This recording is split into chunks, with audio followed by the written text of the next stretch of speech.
नमस्कार। आप और हम सबके सभी सदस्यों को, सभी दर्शकों को नमस्कार और एक बार फिर नव वर्ष की शुभकामनाएं, जो कि हमारा 2 अप्रैल से शुरू हो रहा है। और आज भी जो हम जिसके विषय में वीडियो में बात करने जा रहे हैं, युद्ध के बारे में हो गया, ज्योतिष के सिद्धांतों के बारे में बात हुई, जेलेंस्की के बारे में बात हुई, बाइडेन के बारे में भी हो गई। आज जिक्र होगा पुतिन का। जो युद्ध का इनिशिएटिव अगर वास्तव में कहें तो पुतिन के द्वारा ही लिया गया। और अब जब ब्रह्मांड में सूर्य और बुध की युति चल रही है और अप्रैल में 9 ग्रह 9 के 9 राशि परिवर्तन करेंगे 14 अप्रैल के बाद, तो उनके बारे में मैं फिर बाद में बात करूंगा। लेकिन आज मैं ये दिखाता हूँ, ये सिद्ध करने की कोशिश करता हूँ कि हमारे ऋषि मुनियों ने किन सिद्धांतों का प्रतिपादन करके ज्योतिष विषय की रचना की। जेलेंस्की की कुंडली में बृहस्पति और बुध आमने सामने थे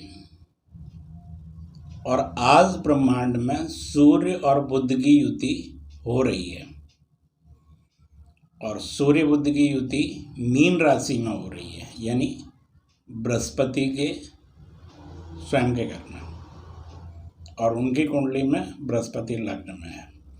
अब आप इनका फर्क समझने की कोशिश करें। अब उनको ये समझ में आ गया, उनका ज्ञान इस सूर्य और बुध की युति से, जिसको बुधादित्य योग कहते हैं, उसका बुध में इतना परिवर्तन हुआ कि उनको अपनी गलती का एहसास हो गया। लेकिन रोल बैक कैसे करें? वो एक राजनीतिज्ञ है नहीं, और इस संबंध में अब उनको ये तो उन्होंने डिक्लेयर कर दिया कि वो नाटो देशों के उसमें नहीं जाएंगे और उन्होंने अपनी गलती भी मान ली। लेकिन अपना पक्ष रहने की, अपना पक्ष रखने की जो एक राजनीतिक प्रतिभा होनी चाहिए थी, उसके अभाव में ये सब समस्याएं खड़ी हुई और उस देश की हालत आप देख रहे हैं क्या हो गई। 40 लाख लोगों का जीवन विस्थापित हो गया। सारे देश जितने समर्थन कर रहे थे, सब अपनी अपनी जगह पे बैठ के और केवल अपनी सुरक्षा के बारे में सोच रहे हैं। यूक्रेन के बारे में कोई नहीं सोच रहा। और बाइडेन की कुंडली की बात करें, बाइडेन की कुंडली में मैंने बोला था वृश्चिक लग्न की है, तुला में मंगल केतु है, विशाखा नक्षत्र है, और विशाखा नक्षत्र में जैसे ही राहु ने संचरण किया उनसे भूल होगी और उनसे भूलें हो भी रही हैं। और ये एक उन्होंने बहुत बड़ी राजनीतिक भूल का उन्होंने ये सबूत दे दिया कि जो उन्होंने पुतिन के बारे में अपशब्द यूज़ किए। ये राजनीतिक प्रतिभा और जिस देश की गरिमा को लेके वो चल रहे हैं उसके अनुरूप नहीं है, और उसके बारे में भी बहुत बातें हो रही हैं। मैं उन बातों पे नहीं जाता हूँ। अब मैं आता हूँ कि ज्योतिष के सिद्धांतों ने तो अपना पूरा परिचय दे रहे हैं और हमारे ऋषियों के सिद्धांतों की वैज्ञानिकता भी सिद्ध हो रही है। अब उसी के परिप्रेक्ष्य में हम सीधे आ जाते हैं पुतिन के ऊपर। पुतिन की कुंडली के बारे में बात करने से पहले मैं उनके लिए 2 लाइनें कहना चाहूँगा जो हमारे भारतीय कवियों ने ये कही थी। ये बातें कि है वही सूरमा इस जग में, है वही सूरमा इस जग में जो अपनी राह बनाता है। कोई चलता पद चिन्हों पे, कोई पद चिन्ह बनाता है। पुतिन ने इस युद्ध की शुरुआत की, एकदम नहीं की, अचानक नहीं की, बहुत बार उन्होंने बोलने के बाद की, और यूक्रेन से उनका मदर रिलेशन है। आप पुतिन की स्थिति देखिए, यूक्रेन उनकी ननिहाल है, उनकी मदर थी वहाँ की, और वो हर साल छुट्टियाँ मनाने वहाँ जाया करते थे। अगर आप उनकी बायोग्राफी पढ़ेंगे, उनके देश से इस तरह से विद्रोह करने का उनके अंदर डर था, उनके पास शक्ति थी, और उसी को जब उकसाया जाता रहा तो उन्होंने उसका प्रयोग कर दिया। लेकिन अब ये तो बात हो गई कारण की। ज्योतिष में कार्य कारण संभवा, हर कार्य के पीछे कोई न कोई कारण होता है, और उस कारण की रचना 3 पीढ़ी पहले की होती है। अगर आप विवेकानंद को पढ़ते हैं, चेतन, अवचेतन, अचेतन मन। मैंने अपने जितने वीडियो की शुरुआत की थी कणाद के वैशेषिक दर्शन से शुरू की थी, जिसमें कि 5 तत्व, मन, जीवात्मा और परमात्मा, इन तीनों के एक रिलेशन से, एक संबंध के बिना जीवन में कोई विचार, कोई क्रिया नहीं बदलती। अब हम बात करते हैं पुतिन की कुंडली की। तो पुतिन का जन्म अक्टूबर 1952 में हुआ था। तुला लग्न की कुंडली है उनकी, और तुला लग्न में शुक्र अपने घर का, अपनी राशि का, अपने लग्न में बैठा हुआ, जो कि एक बहुत बड़ा राजयोग बनाता है, जिसको बोलते हैं मालव्य योग। ये बहुत ऐश्वर्य, वैभव, प्रखरता प्रदान करता है, और ये उनकी कुंडली में था। और उनका चंद्रमा अष्टम में बैठा है, वृष में, कृतिका नक्षत्र में।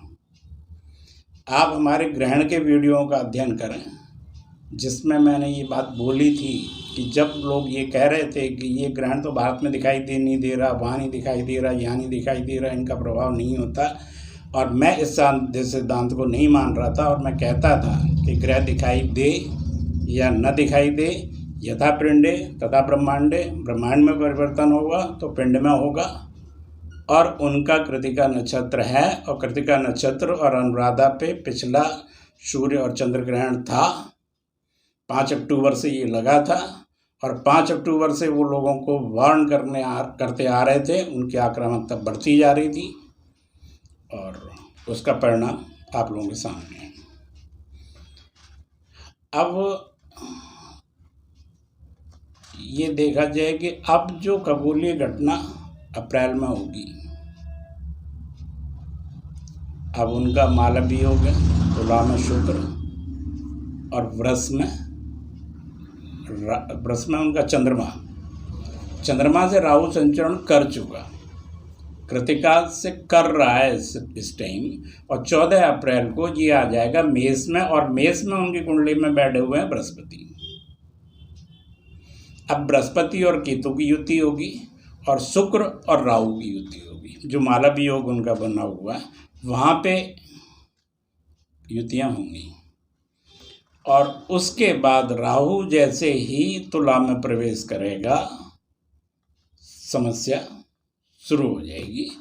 उनका शुक्र मजबूत है, और उसका राहु, शुक्र तो देखो देवताओं के भी गुरु थे, राहु भी राक्षस प्रवृत्ति का है, वहाँ पे आएगा। इन दोनों की युतियाँ होंगी, और इसके बड़े दूरगामी परिणाम आएंगे, और वो आपको दिखाई देंगे जनवरी 23 के बाद।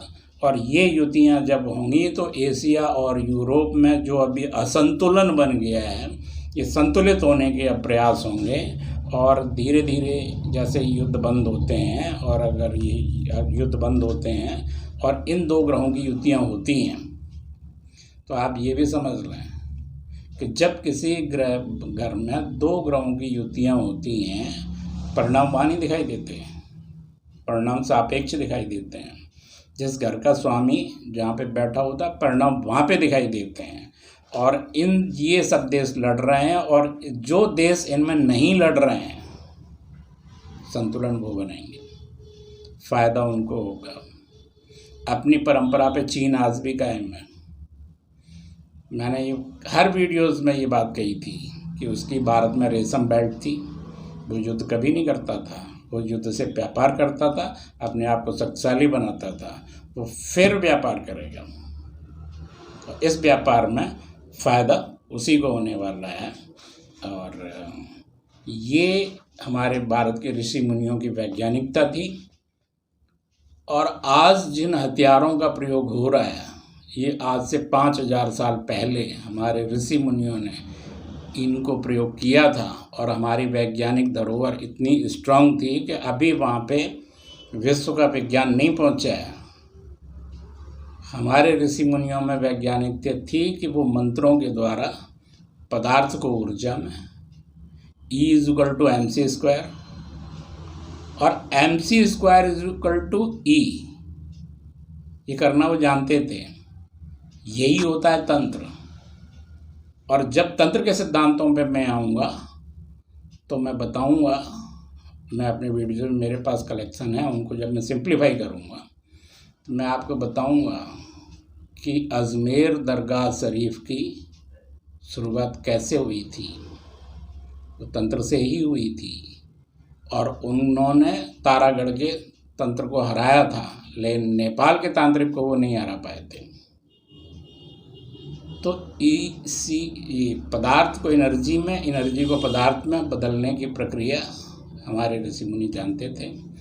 आज ये सब जो अस्त्र शस्त्र, मिसाइल और एटम बम, परमाणु बम, जितने विध्वंसक चीज़ों का इस्तेमाल हो रहा है, इन सब का डिस्क्रिप्शन आपको, वायुयानों का डिस्क्रिप्शन सब आपको हमारे रामायण महाभारतों में मिलता है।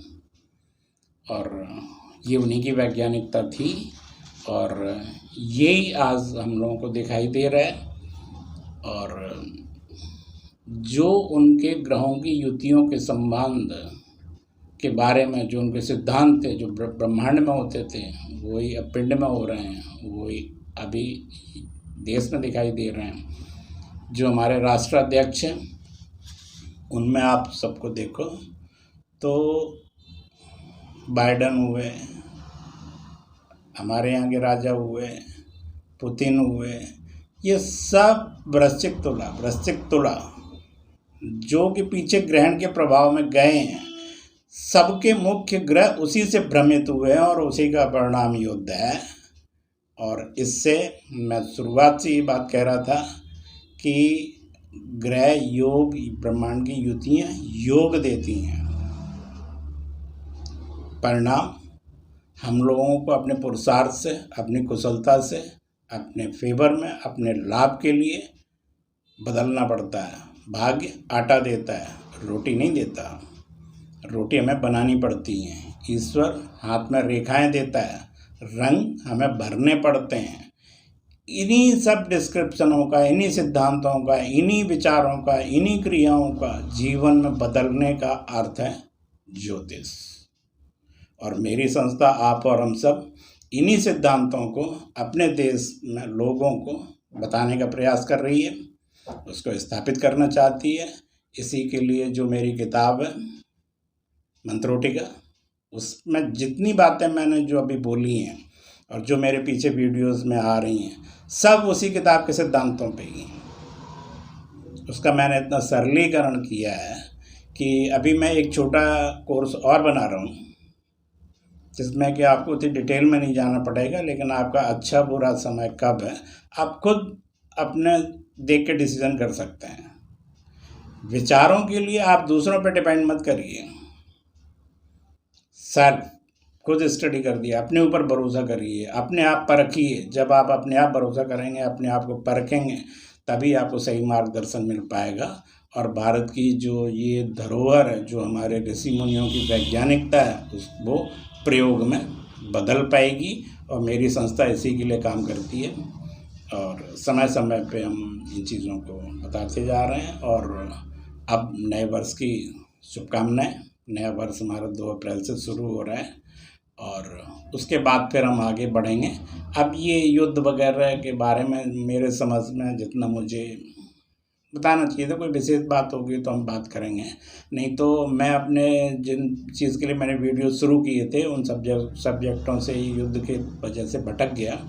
लेकिन युद्ध के ये 4-5 वीडियोस मैंने सिर्फ इसलिए लिए हैं कि ये आपको दैनिक जीवन में विचारों का क्रियान्वयन में समझाने के संबंध में बहुत उपयोगी होंगे, क्योंकि इन सब के बारे में सभी के पास नॉलेज है। सभी लोग पीछे की खबरें देख के समझ सकते हैं कि ज्योतिष का व्यावहारिक जीवन में किस तरह से प्रयोग होता है, उसके बारे में जान सकेंगे कि ध्रुवीकरण कैसे होता है, युद्ध क्यों होते हैं, युद्धों के उद्देश्य क्या हैं, युद्धों के परिणाम क्या हैं, और युद्धों का राष्ट्रों से लेके व्यक्तिगत जीवन पर क्या प्रभाव आता है और ग्रहों का उनसे कैसे संबंध होता है। और मैं इसके लिए आप लोगों से फिर अनुरोध करता हूँ कि आप लोग हमारे इस चैनल को सब्सक्राइब जरूर करें, जिससे कि ये कुछ लोगों की समझ में आएगा, कुछ लोग इसके बारे में जान पाएंगे और अपने जीवन की वैचारिक प्रक्रिया को बदलेंगे और इनके सिद्धांतों से इनका लाभ लेंगे, तो मुझे खुशी होगी। धन्यवाद, नमस्कार।